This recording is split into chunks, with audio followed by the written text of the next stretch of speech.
tarda del divendres, tarda nit del divendres, tot el dissabte fins al migdia del diumenge, desplegar una reflexió sobre la nostra cultura popular i tradicional en diversos objectius que tots ells són prou importants. En primer lloc,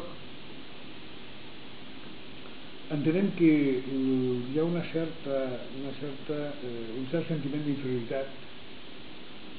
dels ebrencs respecte a les seves manifestacions de cultura popular i tradicional, i se tracta en primer lloc de situar les coses al seu lloc, dir que són les nostres tradicions, i atès que nosaltres som catalans, la propietat transitiva vol dir que són tradicions catalanes, tan catalanes com poden ser els castells, els castellers o la patum de Berga. Fins que no es demostra el contrari,